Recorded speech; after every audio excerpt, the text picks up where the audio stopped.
Good morning students. आशा करता हूँ कि आप सब लोग स्वस्थ एवं सुरक्षित होंगे। पिछली कक्षा में हम लोगों ने एक नया टॉपिक शुरू किया था रविन्द्रनाथ टैगोर, जिसके अंतर्गत हमने उनका सामान्य सा जीवन परिचय और उनकी दार्शनिक विचारधारा पढ़ी थी। अब उसी के आगे हम शुरू करते हैं अगले टॉपिक में, अगली क्लास में, जिसके अंतर्गत हम इनकी तत्व मीमांसा, ज्ञान मीमांसा और मूल मीमांसा का अध्ययन करेंगे। तो चलिए शुरू करते हैं। तो जैसा कि मैंने पूर्व में भी आप लोगों को कई बार बताया है कि तत्व मीमांसा के अंतर्गत हम ये देखते हैं कि जगत का आधार क्या है, आत्मा क्या है, परमात्मा क्या है और जीवन के अंतिम लक्ष्य क्या है। तो इसके अंतर्गत इन्होंने, इनकी जो तत्व मीमांसा है, इन्होंने सृष्टि का कर्ता ईश्वर माना है। जैसा कि पिछली कक्षा में हम लोगों ने पढ़ा था कि रविन्द्रनाथ टैगोर का जो जीवन दर्शन है वो सर्वांगवादी है, क्योंकि इनके दर्शन में विभिन्न दर्शनों की झलक मिलती है। यानी इन्हें आदर्शवादी भी कहा जा सकता है, प्रकृतिवादी, प्रयोजनवादी, यथार्थवादी, सब विचारधाराओं की झलक मिलती है। लेकिन चूंकि इन्होंने जगत का आधार ईश्वर को माना है, इसलिए सबसे पहले हम ये देखते हैं कि ये आदर्शवाद की कहीं ना कहीं झलक मिलती है इसमें, क्योंकि ये ईश्वर के अस्तित्व को स्वीकार करते हैं। तो सब इसको हम शुरू करते हैं। सृष्टि का कर्ता ईश्वर है, यानी इस सृष्टि का निर्माण करता ईश्वर है। इसके अनुसार, इनके अनुसार ईश्वर द्वारा निर्मित जगत उतना ही सत्य है जितना कि स्वयं ईश्वर। इनका ये कहना है, जैसे कि हमने पूर्व में भी पढ़ा था, शंकराचार्य आपके सिलेबस में नहीं है, तो उन्होंने ये कहा था कि ब्रह्म सत्यम जगत मिथ्या, यानी ब्रह्म सत्य है और जगत झूठा है। उसी से आगे चल के जब हमने विवेकानंद जी की विचारधारा का अध्ययन किया था, तो उन्होंने कहा था कि अगर ब्रह्म सत्य है तो उससे निर्मित ये जगत भी सत्य है, क्योंकि सत्य से सत्य की उत्पत्ति होती है, असत्य की उत्पत्ति नहीं। तो इन्होंने भी वही बात कही है कि ईश्वर द्वारा निर्मित यह जगत उतना ही सत्य है जितना कि स्वयं ईश्वर। इसका कारण ये है, इन्होंने इसलिए ये बात कही क्योंकि ये कहते हैं, ये मानते हैं कि जब भाई अगर हम ये माने कि ईश्वर सत्य है तो फिर उससे निर्मित जो जगत है वो भी सत्य ही होगा।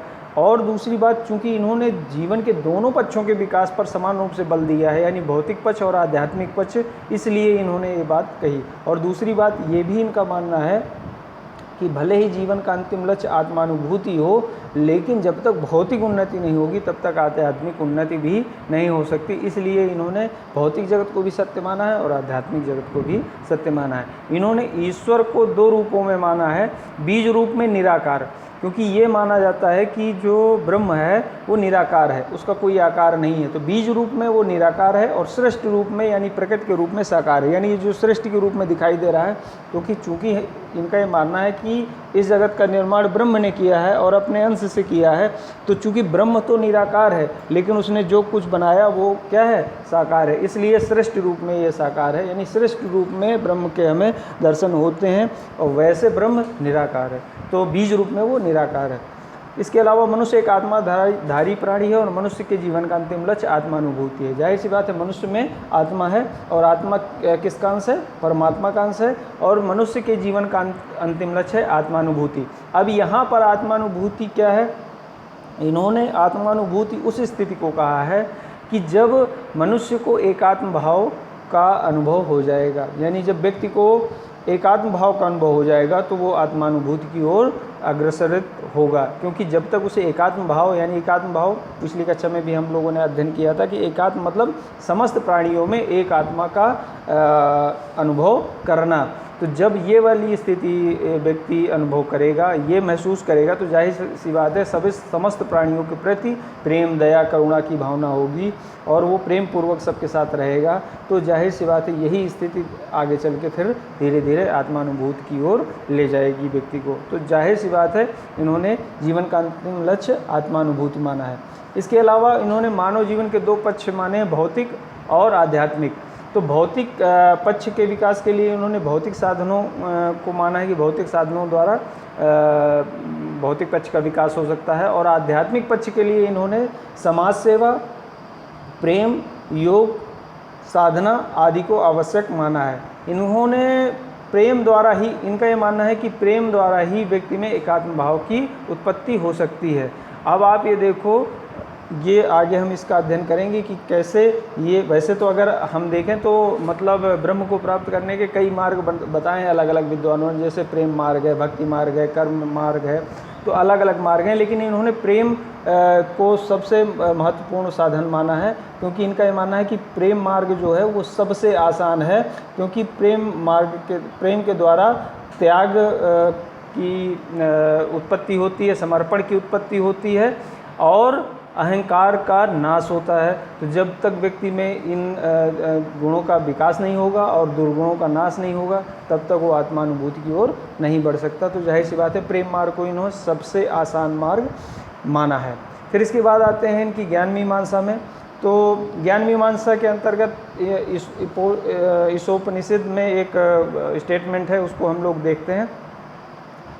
उसमें है, जो लोग केवल अविद्या अर्थात संसार की उपासना करते हैं वे अंधकार में प्रवेश करते हैं, और उससे अधिक अंधकार में वे प्रवेश करते हैं जो केवल मात्र ब्रह्म विद्या में ही रत रहते हैं। अब अगर इस सेंटेंस को हम गहराई से देखें तो इस सेंटेंस को पढ़ने के बाद हमें ये समझ में आता है कि मतलब जीवन के दोनों पक्षों का ज्ञान होना अति आवश्यक है। एक पक्ष चाहे वो भौतिक पक्ष हो चाहे आध्यात्मिक पक्ष, अगर केवल हम एक पक्ष का विकास करेंगे या एक पक्ष का ज्ञान प्राप्त करेंगे तो हमारा जो सर्वांगीण विकास है या जीवन का अंतिम लक्ष्य आत्मानुभूति है वो प्राप्त नहीं हो सकता। अब यहाँ पर इसको एक बार फिर से देखते हैं। जो लोग केवल अविद्या अर्थात संसार की उपासना करते हैं, जैसा कि हम पूर्व कक्षाओं में पढ़ा था कि विद्या सा विद्या या विमुक्त है, विद्या वह है जो मुक्ति दिलाए। तो विद्या हम किसको कहेंगे? आध्यात्मिक ज्ञान को। अविद्या किसको कहेंगे? जो संसार मतलब सांसारिक ज्ञान या भौतिक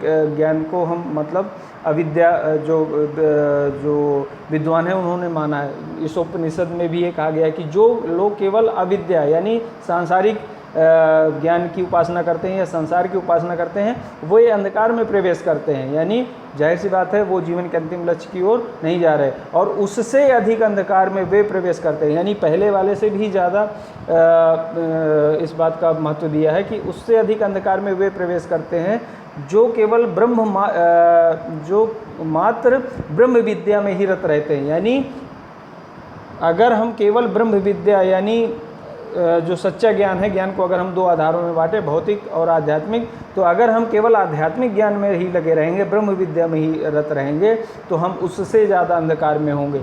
यानी इस सेंटेंस का जो सारांश निकाला जाए तो सारांश ये है कि हमें दोनों तरह का ज्ञान आवश्यक है, भौतिक जगत का भी और आध्यात्मिक जगत का। जब तक दोनों जगत का ज्ञान हम प्राप्त नहीं करेंगे तो हम जीवन के सारे लक्ष्य नहीं प्राप्त कर सकते, ना भौतिक लक्ष्य ना आध्यात्मिक लक्ष्य। तो इसलिए दोनों लक्ष्यों को प्राप्त करने के लिए ये आवश्यक है कि हमें दोनों प्रकार का ज्ञान प्राप्त करना आवश्यक है, यानी भौतिक जगत का और आध्यात्मिक जगत का। तो ये जो गुरुदेव हैं या रविन्द्रनाथ टैगोर जी हैं, इन्होंने दोनों जगत को समान महत्व दिया है, और इन्होंने कहा है कि भौतिक जगत के अंतर्गत उपयोगी ज्ञान आता है और इसका माध्यम है इंद्रियां, क्योंकि भौतिक जगत को हम देख सुना और महसूस कर सकते हैं अपनी इंद्रियों के माध्यम से। तो इस जगत का जो ज्ञान है ये भी उपयोगी है और इसके बिना हमें भौतिक उन्नति नहीं होगी। तो इसलिए इस ज्ञान को प्राप्त करना आवश्यक है और इस ज्ञान को हम प्राप्त कर सकते हैं इंद्रियों के माध्यम से। फिर इसके बाद आध्यात्मिक जगत, तो आध्यात्मिक जगत को इन्होंने विशुद्ध ज्ञान माना है और इसका जो माध्यम है वो सूक्ष्म है, और उसको योग के माध्यम से इन्होंने प्राप्त करने पर बल दिया है। और उसमें भी योग के अंतर्गत प्रेम योग को सर्वाधिक महत्व दिया है, क्योंकि इनका ये मानना है कि आध्यात्मिक तत्व के ज्ञान के लिए सबसे सरल मार्ग है प्रेम योग। प्रेम योग के अलावा भक्ति योग भी होता है, कर्म योग भी होता है, लेकिन प्रेम योग को सबसे ज़्यादा इन्होंने महत्व दिया है, क्योंकि इनका ये मानना है कि प्रेम से हमारे अंदर त्याग की भावना आती है, हमारे अंदर समर्पण की भावना आती है, और क्रोध का नाश होता है, अहंकार का नाश होता है, और प्रेम हमें संवेदनशील बनाता है। संवेदनशील यानी समस्त जीवधारियों के प्रति प्रेम, दया और करुणा की भावना विकसित होती है। तो प्रेम से हम संवेदनशील बनते हैं और हम में एकात्म भाव जागृत होता है, यानी अगर हम किसी अन्य जीवधारी को कष्ट में देखेंगे तो हमें कष्ट का अनुभव होगा और हमारे अंदर एकात्म भाव जागृत होगा, यानी हमें ये एहसास होगा कि हमारे अंदर जो आत्मा है और उस प्राणी में जो आत्मा है वो समान है, तो जाहिर सी बात है एकात्म भाव जागृत होगा और यही आत्मानुभूति व ईश्वर की प्राप्ति कराता है। क्योंकि जब तक ये भाव नहीं विकसित होगा तब तक आत्मानुभूति की कल्पना करना भी मूर्खतापूर्ण होगा। जब तक आप समस्त प्राणियों के प्रति प्रेम का अनुभव नहीं करेंगे या एकात्म भाव नहीं जागृत होगा तब तक आत्मानुभूति या ईश्वर की प्राप्ति एक कोरी कल्पना है। फिर इसके बाद आते हैं इनकी मूल मीमांसा में। तो मूल मीमांसा के अंतर्गत इन्होंने ये माना है कि जो मनुष्य है वो भौतिक और आध्यात्मिक शक्तियों का योग है, अतः मनुष्य के दोनों पक्षों पर के विकास पर बल दिया है। इनका ये मानना है कि मनुष्य का विकास तभी हो सकता है जब उसका भौतिक विकास भी हो और आध्यात्मिक विकास भी हो, और इसके लिए इन्होंने प्रेम को सार्वभौमिक मूल्य माना है कि इन्होंने बार बार आप देखिए कि प्रेम पर बहुत ज़्यादा बल दिया है। इनका ये मानना है कि जब तक व्यक्ति के अंदर प्रेम की भावना नहीं विकसित होगी, यानी समस्त प्राणियों के प्रति प्रेम की भावना नहीं विकसित होगी, तब तक वो ना तो संवेदनशील बनेगा और ना उसके अंदर एकात्म भाव विकसित होगा। और अगर संवेदनशील नहीं होगा और एकात्म भाव नहीं विकसित होगा तो वो आत्मानुभूति नहीं कर सकता और ना वो ईश्वर को प्राप्त कर सकता। क्योंकि इनका ये मानना है कि प्रेम हमें संवेदनशील बनाता है और प्रेम से एकात्म भाव जागृत होता है तथा अहंकार, क्रोध और स्वार्थ का नाश होता है। सबसे बड़ी बात आप ये देखिए कि जहाँ पर प्रेम होता है वहाँ अहंकार नहीं होता, वहाँ क्रोध नहीं होता, वहाँ स्वार्थ नहीं होता, और जहाँ ये नहीं होंगे वहाँ जाहिर सी बात है वहाँ ईश्वर होता ही होता है, वहाँ एकात्म भाव होगा ही होगा। तो जाहिर सी बात है जीवन का अंतिम लक्ष्य प्राप्त हो जाएगा। अगर आप ये देखो जहाँ सच्चा प्रेम होता है वहाँ कोई छोटा या बड़ा है ही नहीं, वहाँ अहंकार वाली कोई बात होगी ही नहीं, ना वहाँ पर क्रोध होगा। क्यों? क्योंकि सभी ब्रह्म के अंश हैं, तो सब में एकात्म भाव का अनुभव करेंगे तो जाहिर सी बात है ये स्थिति नहीं आएगी। इसके अलावा स्वार्थ तो बिल्कुल जहाँ प्रेम होता है वहाँ स्वार्थ हो ही नहीं सकता, जहाँ स्वार्थ है वहाँ प्रेम भी नहीं हो सकता। तो जाहिर सी बात है आप ये देखो, इसको आप ऐसे समझिए कि जैसे हम कुछ प्रेम की बात करते हैं, प्रेम का मतलब यहाँ केवल स्त्री पुरुष के प्रेम की बात नहीं हो रही है।